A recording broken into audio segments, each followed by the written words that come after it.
Halo warga hukum, akhirnya kita berjumpa di Obras, obrolan santai FK2H, sebuah obrolan 5.0 dengan topik bahasan yang sistematis, informatif, dan filosofis. Sebuah obrolan ditunggu-tunggu setiap warga hukum yang di kosannya ada Magicom Miyako warna biru. Oke, langsung saja kita perkenalan. Nama saya Bahrul Kafidet sebagai pembawa acara yang 24 jam ada di Secret FK2H. Dan di sebelah saya sudah ada Mas Nabil. Silakan Mas Nabil, perkenalan diri. Perkenalkan, nama saya Nabil Atazani Muhammad dari Angkatan 21. Aplaus. Oke Mas Nabil, nah ini Mas Nabil akhir ini kesibukannya apa Mas? Kesibukan akhir ini ya? Betul. Akhir ini boleh cerita bentar ya? Boleh. Aku tuh menjabat menjadi Kepala Direksi di Jember Mini Zoo.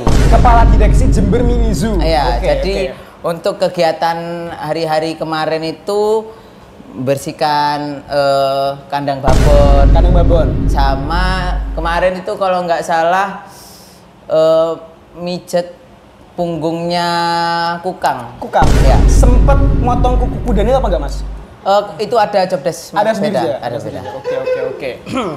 Nah, itu sesingkat perkenalan dari Mas Nabil ya. Jadi itulah kesibukan Mas Nabil. Nah, dalam podcast kali ini kita akan membahas sesuatu yang cukup familiar nih Mas sama mahasiswa. Oh, familiar sama mahasiswa? Sangat familiar. Apalagi seorang Mas Nabil. Narkoba?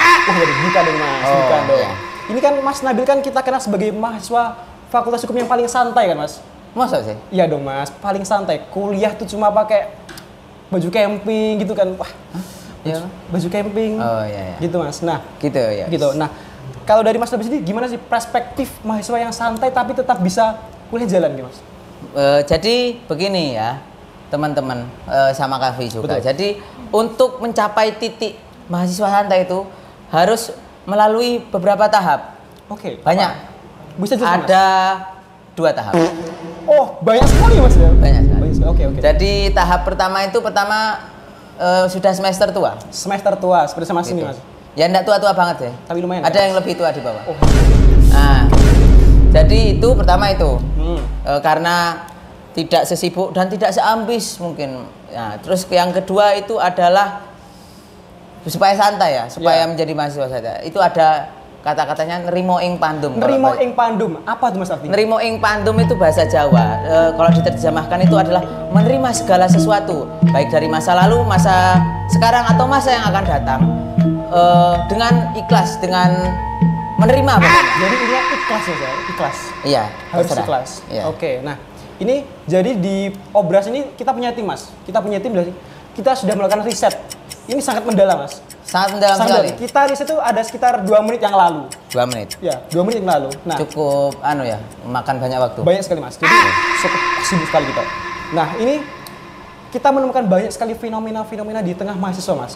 Nah, salah satunya adalah terkait apa? Tipsen. Iya. Nah, pasti Mas Nabil kan familiar lah sama tipsen ini Mas. Iya. Kegiatanku sehari-hari. Oh, sehari-hari Mas? Nah, jadi gini. Waduh. Kalau perspektifku tentang tipsen itu gini ya sebenarnya. Tipsen atau enggaknya mahasiswa itu terserah mahasiswanya. Karena apa? Karena tentu mahasiswa itu udah dewasa ya, udah bisa berpikir, udah bisa membedakan mana yang baik dan mana yang buruk, bisa membedakan itu gitulah. Jadi toh juga di mahasiswa teman-teman mahasiswa hukum, jadi bisa membedakan terus tahu konsekuensi. Jadi harus konsekuen lah dengan misalnya kamu Vi ini. Misalnya kamu tipsen terus ketahuan sama dosennya. Gimana tuh Mas? Terus bisa nggak lulus langsung di D atau bisa langsung nggak lulus Mas? Bisa. Pernah kejadian juga Mas? Pernah. Temannya? Bukan aku tapi bukan. Adalah teman-teman. Tak kira sampean Mas. Nah, harusnya kamu lebih kenal orang ini sebenarnya. Tapi kalau tak kasih tahu enggak ya. Jangan. Jadi harus konsekuen. Tanggung jawab. Gini kan ya. Setiap sesuatu itu ada harga yang harus dibayar.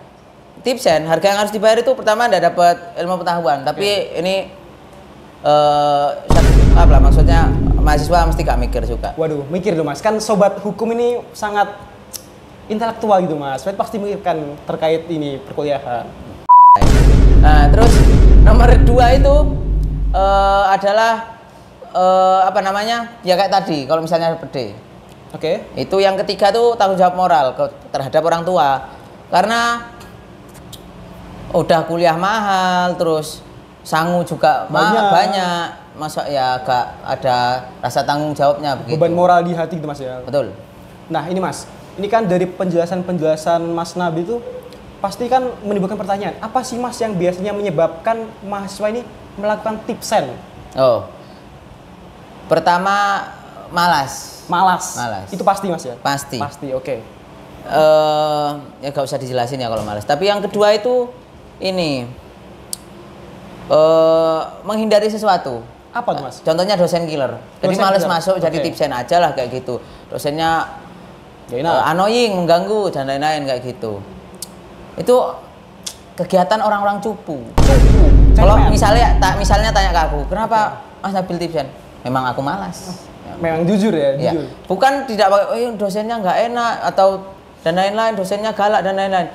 Aku dosen galak, dosen nggak enak tetap dihadapi.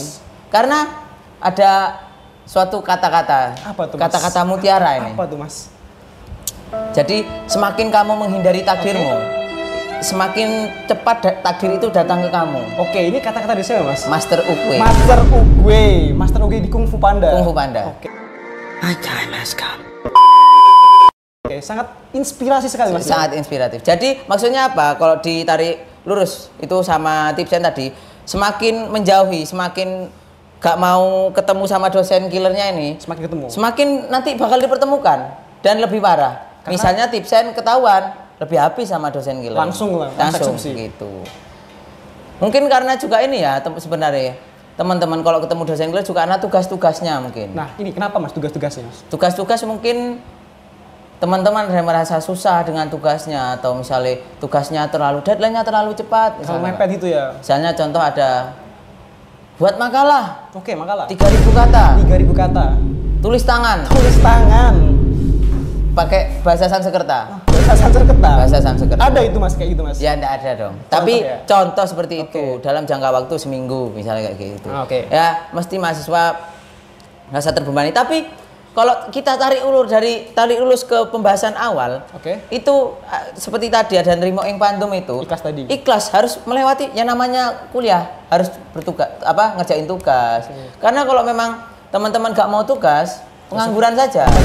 Ya, ngapain kuliah? Nah, ini Mas, menyambung dari penjelasan Mas Nabil itu terkait tugas, banyak yang malas ngerjain tugas, tapi kan juga ada nih fenomena-fenomena yang joki tugas, Mas. Nah, itu gimana Mas tuh? Ya, enggak apa-apa. Nggak apa-apa? Nggak apa-apa. Bukannya itu curang ya Mas? Kan dosen selalu marah kan Mas? Berarti artinya itu nggak kerjain sendiri dong? Itu berarti dikerjain orang. Nah, berarti kan nggak dapat ilmu. Iya, balik lagi ke awal, harus konsekuensi.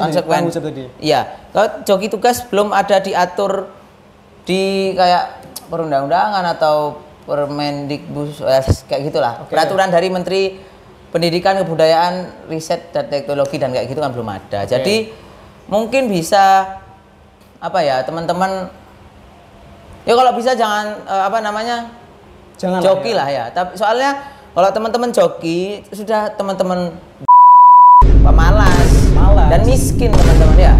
Mohon disadari 3 poin itu. Karena kalau teman-teman masih berenang di situ-situ saja, ya teman-teman akan menjadi pengangguran, miskin, beban demografi seperti itu ya. Oke. Jadi setidaknya kalau misalnya kamu ngerjain sendiri dan tugas-tugas itu, kamu punya soft skill misalnya skill menulis, begitu. Karena mahasiswa hukum kan harus bisa nulis, harus bisa ngomong. Karena kita hidupnya nanti kedepannya dari dua ini, ngomong sama nulis ya. Iya betul, gitu.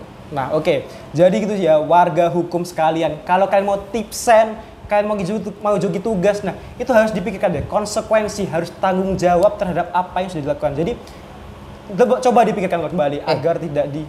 Tapi ini konsep baru ya Vi, podcastnya dari FK2. Betul Mas. Jadi kenapa kok kita mengambil tema seperti ini? Karena kita mencoba untuk merangkul lebih jauh. Iya, soalnya podcast yang kemarin.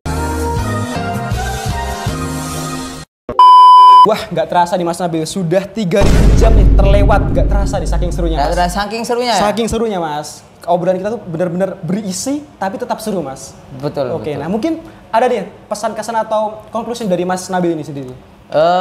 Closing statement ya, atau enggak pendapat. Jadi ya Pertama saya berterima kasih nih telah diundang sama Kavi di podcast FH2 yang baru ini. Terima kasih Mas. Yang lebih bagus. Oke. Lebih bagus lah Mas. Ya. Ada kemajuan begitu. Nah, terus buat teman-teman juga jangan lupa ditonton podcastnya Kavi dan podcastku juga ya. Terus pindah kelas. Terus intinya buat teman-teman juga jadi orang itu yang konsekuen dengan segala sesuatu begitu ya. Terus sudah dewasa semua, jadi harus menjadi orang yang lebih bertanggung jawab begitu. Mungkin cukup dari aku, Vi.